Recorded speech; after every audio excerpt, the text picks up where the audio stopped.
Rules 2 তে বলেছে marriage versus weeding, মানে ম্যারেজ আর উইডিং এর তফাৎটা কি। প্রশ্নতে কি বলছে, সুমিত ওয়াজ নট ইনভাইটেড, সুমিতকে নিমন্ত্রণ করা হয়নি টু মাই ব্রাদার্স ম্যারেজ, আমার দাদার বিয়েতে তাকে ইনভাইট করা হয়নি, মানে সুমিতকে। নো ইয়ার, ভুল যদি না থাকে তাহলে নো ইয়ার, এ পার্টে ভুল থাকলে মানে ফার্স্ট পার্টে তাহলে এ ভুল, আচ্ছা বি পার্টে মানে এখান থেকে এ পর্যন্ত ভুল হলে বি, আর এখানে ভুল হলে সি, আর ভুল না থাকলে ডি।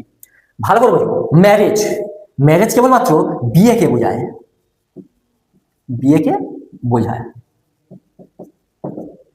অনুষ্ঠানকে, বিয়ের অনুষ্ঠানকে বোঝায় না, বিয়ের অনুষ্ঠান, অনুষ্ঠানকে বোঝায় না।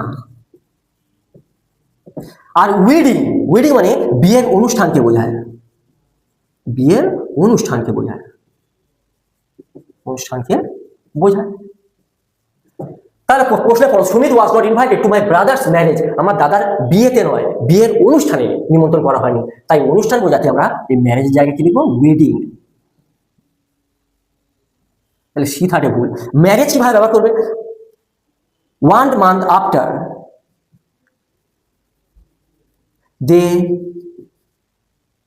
meet, they married, they married, তারা বিয়ে করেছিল 1 month after, 1 month after, তারা 1 মাস পরে বিয়ে করেছিল। তাই যখন বিয়ে বোঝাবে তখন আমরা ম্যারিড, আর বিয়ের অনুষ্ঠান যখন বোঝাবে তখন উইডিং, নিমন্ত্রণ করা হয় বিয়ের অনুষ্ঠানে।